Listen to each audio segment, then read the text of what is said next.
बच्चों नमस्कार। शिवाजी की पाठशाला में आपका स्वागत है। बच्चों, मैं कक्षा 6 की गणित जो आपके अभी कुछ आपके वीडियोस में अपलोड कर चुका हूँ यूट्यूब के ऊपर। ये आज का वीडियो है जिसके अंदर बच्चों हम अनुवर्ती संख्याएं, जिनको हम उत्तरवर्ती संख्याएं भी कहते हैं, और पूर्ववर्ती संख्याएं क्या होती हैं। प्राकृतिक संख्याएं बच्चों मैं आपको बता चुका हूँ। प्राकृतिक संख्याएँ वो सभी संख्याएँ होती हैं जिनका इस्तेमाल हम गिनती करने के लिए करते हैं। तो जैसे कि ये चित्र आपको दिख रहा है, इस चित्र के अंदर आप बताइए कितने व्यक्ति दिख रहे हैं। तो आप कहेंगे सर जी 2 व्यक्ति दिख रहे हैं। तो 2 व्यक्ति क्या हो गए, एक प्राकृतिक संख्या। यानी प्राकृतिक इसमें कितने गेंदे के फूल दिख रहे हैं। देखिए गेंदे के फूल की चित्र इतना अच्छा नहीं है, लेकिन यदि हमको इसी प्रकार से कोई चित्र दिया जाए और उस चित्र के अंदर हमसे पूछ लिया जाए तो उसमें कितने दिख रहे हैं, तो हम इस प्रकार से कह सकते हैं पेड़ पर कितने फल लगे हुए हैं, है ना। इस प्रकार से चित्र को देख के, या हम आपस में भी कहते हैं, जैसे आपसे ही मैं पूछ लूँ बच्चों आपकी बस्ते के अंदर कितनी किताबें हैं, तो आप किताबों को गिनेंगे और बताएंगे। तो कहने का मतलब ये मैं आपको एक रिवीजन करवा रहा हूँ। गिनती जो करते हैं अक्सर हम जब गिनतियाँ करते हैं, शुरुआत करते हैं तो 1 से करते हैं।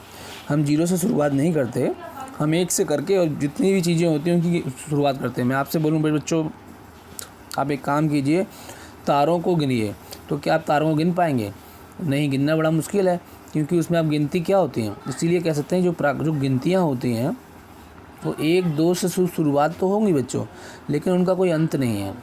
इसीलिए पूछ सकते हैं आपसे कि बताइए सबसे बड़ी प्राकृतिक संख्या क्या है।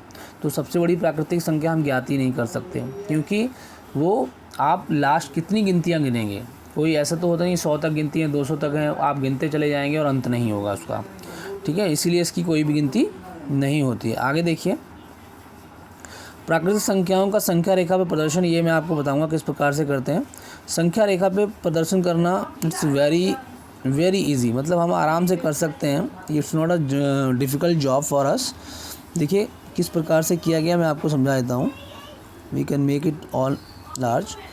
जैसे मान लीजिए ये एक संख्या रेखा है और मैं बनाता हूँ आपको इस प्रकार से कि मैंने संख्या रेखा बनाई, और मैं क्या करूँगा, ये संख्या रेखा हो गई। तो क्योंकि हमारे में प्राकृतिक संख्याएं सारी की सारी कैसी हैं, आप 1 से शुरुआत होती हैं, तो हम यहाँ पे 1 से शुरू करेंगे बच्चों। इस प्रकार से एक रेखा बनाई और उस रेखा के ऊपर संख्याओं को लिखना है। तो ये 1 हो गई, ये 2 हो गई, ये 3 हो गई, ये 4 हो गई, ये 5 हो गई, 6 हो गई, 7 हो गई, 8 हो गई, ये 9 हो गई।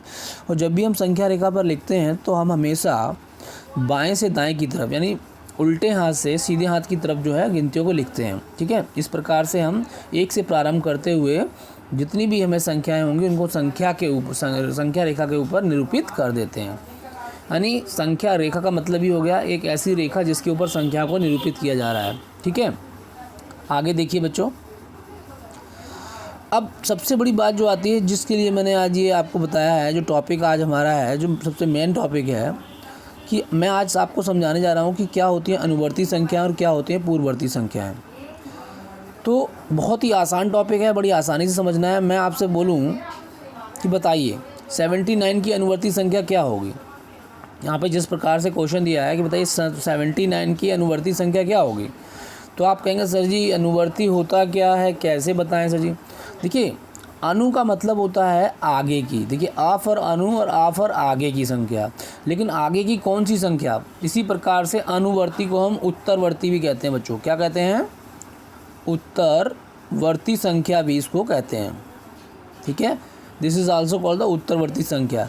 तो इसको हम उत्तरवर्ती भी कहते हैं, अनुवर्ती भी कहते हैं। ठीक है, आ और उत्तर। तो अब देखिए उत्तर का मतलब होता है आगे की, है ना। जैसे कि हमने इतिहास में हम लोग पढ़ते हैं तो हम क्या कहते हैं, पूर्वोत्तर काल और मौर्योत्तर काल। तो उत्तर जोड़ने का मतलब भी होता है आगे का काल। ठीक है, तो इसी प्रकार से आगे की संख्या, लेकिन कौन सी आगे की संख्या, कितने आगे की संख्या, ये हमें यहाँ पे देखना होगा।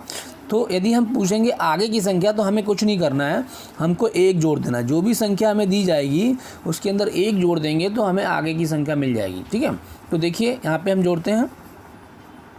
यहाँ 79 का मुझे करना है, तो 79 का बच्चों आगे की एक संख्या यदि हम इसमें जोड़ेंगे तो क्या आएगा, 80 आएगा। इसका मतलब क्या हो गया कि 79 की अनुवर्ती संख्या क्या होगी, प्राकृतिक संख्या, वो 80 होगी। 100 की पूर्ववर्ती संख्या क्या होगी। देखिए अनुवर्ती पूछा था, अब पूर्व मतलब पहले की। तो 100 में से आप कितना निकालेंगे? अब जिस प्रकार से हमने जोड़ा है एक, उसी प्रकार से एक घटा देंगे तो कितना आएगा? 99। इसका मतलब इसका करेक्ट आंसर क्या होगा? इसका आंसर होगा 100 का 99 होगा बच्चों। इसी प्रकार से यदि आपसे और पूछ लिए जाएं, यहाँ पर देखिए 2 क्वेश्चन और हैं, देखिएगा। जैसे यहाँ पर आपसे पूछा जाएगा 1005 दिया गया है, 1005 इसकी अनुवर्ती संख्या पूछी गई है, तो इट्स वेरी सिंपल। 1005 में आप +1 करेंगे तो यू विल गेट, आपको मिलेगा 1005 में यदि आप कितना ऐड करना है बच्चों? जब अनुवर्ती निकालते हैं तो 1 ऐड करना है, तो आपका कितना हो जाएगा? 6001। यानी कि ये आपकी इसकी क्या हो जाएगी? अनुवर्ती संख्या हो जाएगी। इसी प्रकार से पूर्ववर्ती संख्या यदि मुझे इसकी निकालनी है तो इसकी क्या हो जाएगी? देखिए 9999, कितनी बार 9 है? 9, यानी 99,999। यानी हमको क्या करना है? पूर्ववर्ती संख्या निकालनी है और हम इसमें माइनस कर देंगे, ये हो जाएगा 8।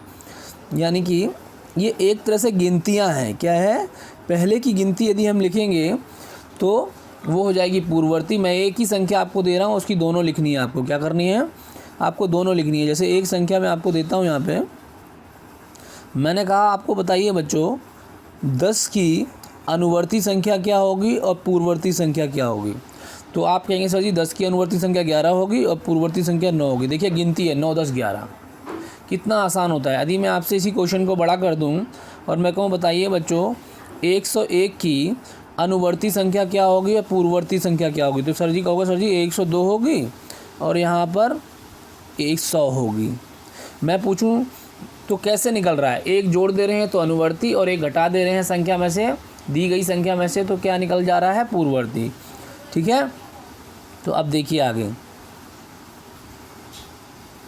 यानी कहने का मतलब क्या है? कोई भी प्राकृतिक संख्या सबसे बड़ी प्राकृतिक संख्या नहीं होती है। ये मैं आपको पहले ही बता चुका हूँ, क्योंकि उसकी अनुवर्ती संख्या होती है। तो कोई भी जो भी प्राकृतिक संख्याएं हम लोग देखते हैं अपने आसपास में, जितनी भी प्राकृतिक संख्याएं हैं हम इस्तेमाल करते हैं डेली अपने जीवन में चीज़ों को गिनने के लिए, उसकी कोई ना कोई अनुवर्ती संख्या होगी। इसका मतलब सबसे बड़ी प्राकृतिक संख्या यदि आपसे कोई पूछे तो क्या बता पाएंगे?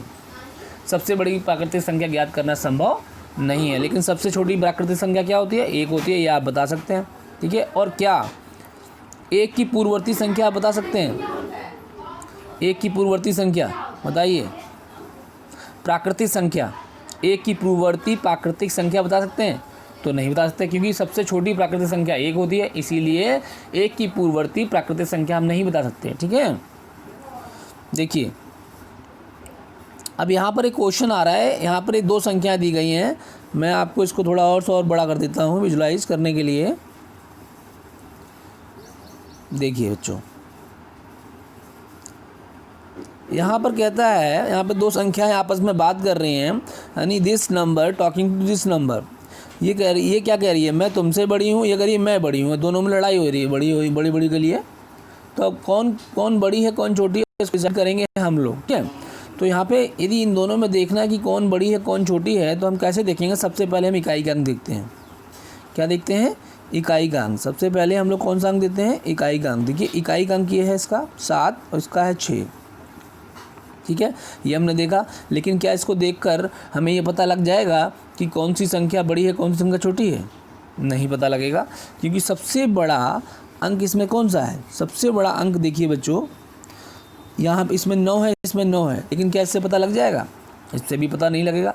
तो इसका मतलब हमें सबसे पहले संख्याओं के अंक गिनने हैं। यानी संख्याओं में अंक कितने हैं, तो आप गिनेंगे 1 2 3 4 5 6। 6 इसमें भी है, 1 2 3 4 5 6। इसका मतलब ये 6 अंकों की संख्या है। कितने अंकों की संख्या है? 6 अंकों की। अब सबसे पहले जो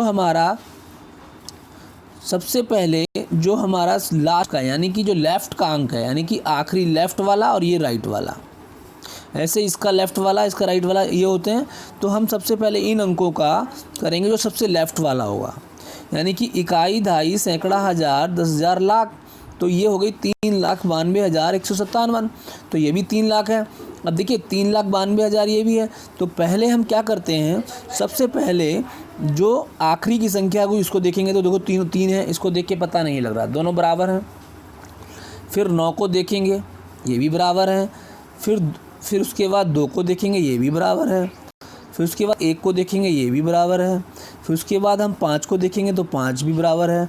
अब ये यहाँ पे 6 है, इसको 7 है, इसको देखेंगे तो 6 बड़ा है। अब देखिए सब कुछ बराबर था, लेकिन एक संख्या जो लास्ट की इकाई का अंक जो था वो हमारा दोनों में अंतर कर रहा है। तो इस पे 6, इसमें 7, तो इसका मतलब दोनों में से कौन सा बड़ा है? 6 में से 6 और 7 में कौन बड़ा है? 7 बड़ा है। इसका मतलब ये संख्या बड़ी है, इनकी लड़ाई हमने निपटा दी और हमने ये डिसाइड कर दिया भैया तुम बड़े हो, ठीक है, ये जीत गई। ठीक है, दोनों संख्याओं में लड़ाई हो रही थी। आगे देखिए, यहाँ पे एक चार्ट दिया गया है बच्चों, उस चार्ट को बड़ा ध्यान से देखना है। संख्या रेखा पर चार्ट आप लोगों ने सारणी को देखकर रिक्त स्थानों की पूर्ति करनी है हमको। देखिए रिक्त स्थानों की पूर्ति करनी है, इस रिक्त स्थानों की हम पूर्ति कर सकते हैं वेरी वेरी वेरी ईजी। ठीक है, तो आप बता सकते हैं कि कौन बड़ी है कौन छोटी है। जैसे कि मैं एक आपको उदाहरण देता हूँ। यहाँ पे मान लीजिए मैंने आपको 2 संख्याएं दी। 1 मिनट में कलर चेंज कर लेता हूँ, इसको मिटा दिया जाए।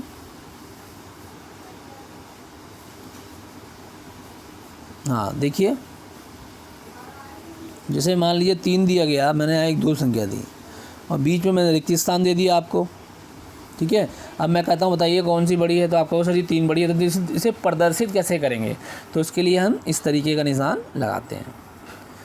अब मैं इसका मतलब क्या हो गया, देखिए ये बड़ी है, ये छोटी है, लेकिन ये निशान जिधर खुला होगा, देखिए जिधर ये एक तरह से चोंच समझ लीजिए, चिड़िया की चोंच।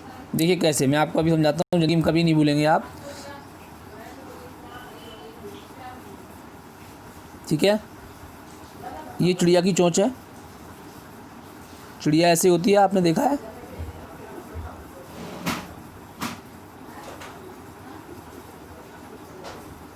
ऐसे होती है चिड़िया, ये चिड़िया की चोंच है। तो चिड़िया किसको खाएगी? जो छोटी संख्या होगी इसको खा जाएगी। चिड़िया किसको खाएगी बच्चों? छोटी संख्या को खा जाएगी। तो आप ध्यान रखिएगा, जब चोंच होती है तो वो छोटी संख्या को खाती है और बड़ी संख्या उसके साथ रहती है, उसके सर पे बैठी रहेगी। ठीक है, तो इस प्रकार से आपको ये निशान याद रखना है, जिधर चोंच होगी उधर छोटी संख्या होगी, और जिधर चोंच नहीं, जिधर मतलब जो है खुला हुआ होगा मुंह, इधर इसकी चोंच बंद है ना, नुकीली है ना, तो नुकीली साइड 2 छोटी संख्या और उधर बड़ी संख्या, ये ध्यान रखना है। ठीक है, और यदि मैं पूछूं आपसे बताइए 51 और 51 में कौन सी संख्या छोटी है कौन सी बड़ी है, तो कहेंगे सर जी मजाक करते हो क्या, दोनों बराबर हैं। तो बराबर का निशान आप जानते ही हैं। ठीक है, बराबर का निशान हो गया। तो इसीलिए एक संख्या हम इस तरीके से निशान लगाते हैं, 3 तरह के निशानों का प्रयोग करते हैं। तो यदि देखिए एक क्वेश्चन और देता हूँ आपको। जैसे मान लीजिए मैंने आपको 51 दिया और यहाँ पे मैंने दिया 52। अब मैं पूछूं बताओ कौन सी संख्या बड़ी है, तो आप क्या करेंगे? चोंच का निशान किधर रहेगा? ऐसे रहेगा। चिड़िया तो कैसे भी खड़ी हो सकती है ना। अब ये इधर हो गई, चिड़िया इधर हो गई है ना, किधर भी। तो कहने का मतलब हम इस प्रकार से रिक्त स्थानों की पूर्ति कर सकते हैं। ठीक है, आगे देखिए।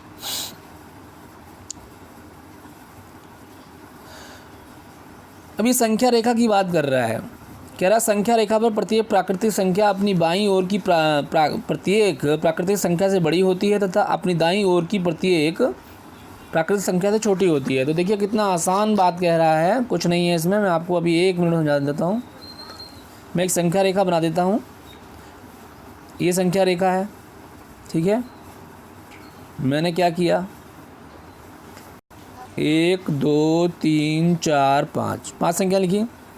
तो ये बताइए, 1 मिनट, अब ये 4 जो संख्या है, 4 संख्या, इसके इधर वाली संख्या जो है, इस संख्या को बोलेंगे बाईं की संख्या और इसको बोलेंगे दाईं की संख्या।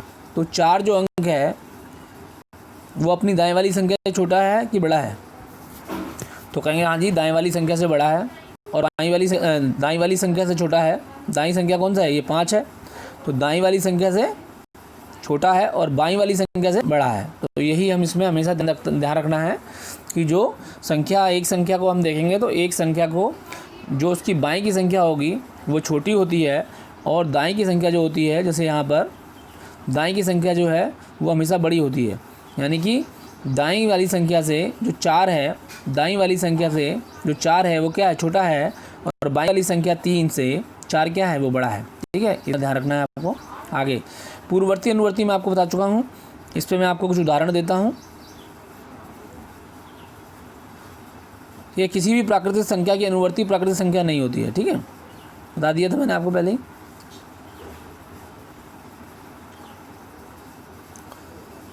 अब देखिए, ये आज का आपका इतना ही है। मैं आपको कुछ संख्याएं दे रहा हूँ, उन संख्याओं को आप बताइए। ठीक है,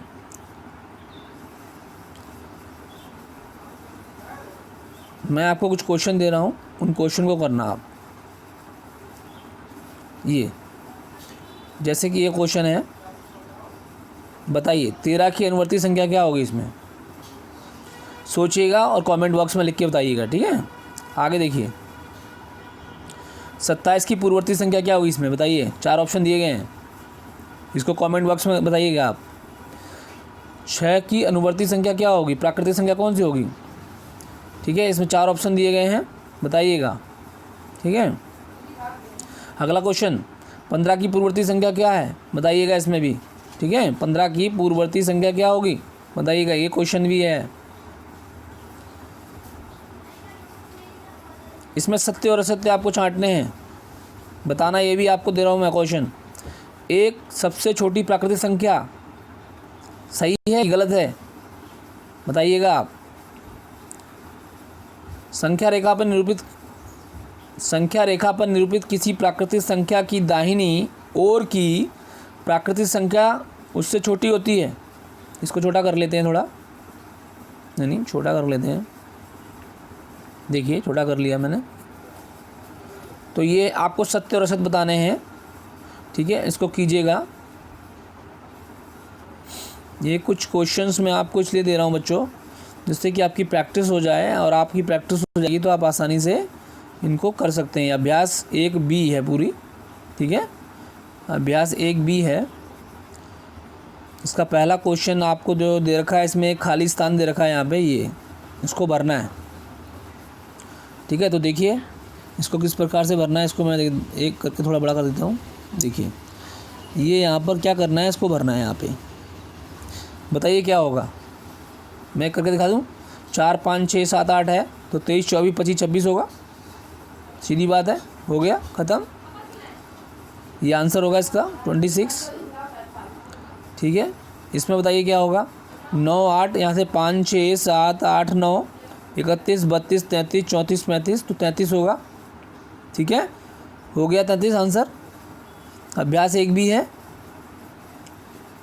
कहने का मतलब ये अभ्यास में आपको पूरी आगे करवा दूंगा। जो क्वेश्चंस मैंने अभी आपको दिए हैं, उन क्वेश्चंस को देखिएगा, उनको समझिएगा। आज का जो टॉपिक था हमारा अनुवर्ती और पूर्ववर्ती संख्याएं था, उसको ध्यान से देखना है, समझना है, करना है। ठीक है, कुछ क्वेश्चंस मैंने आपको दिए, उनको कीजिए। आगे मैं आपको अभ्यास भी करवा दूंगा। 1A 1B जितनी भी अभ्यास हैं वो सारी मुझे करवानी है आपको, एक एक करके, लेकिन बड़े आराम से आपको समझना है। ठीक है, और मेरे पास किताब ना होने की वजह से मैं आपको ये मोबाइल के ज़रिए ही पढ़ा रहा हूँ। तो आपके मन में यदि कोई सवाल है बच्चों, व्हाट्सएप ग्रुप पे आप जुड़े हुए हैं, आप और बच्चों को भी जो है जोड़ने की कोशिश कीजिए, जो बच्चे आपके आसपास में रहते हैं, क्योंकि हमने कई बच्चों के नंबर्स लिए हैं और वो कहीं ना कहीं दूर होने की वजह से हम उनसे जुड़ नहीं पा रहे। लेकिन आप प्लीज़ उनको जो है उनके नंबर मुझे सेंड कीजिए, मैं उनको भेजता हूँ, उनसे बात करूँगा, और आप इनको देखिएगा और इनको समझिएगा। ठीक है बच्चों, थैंक यू वेरी मच बच्चों फॉर वॉचिंग दिस वीडियो।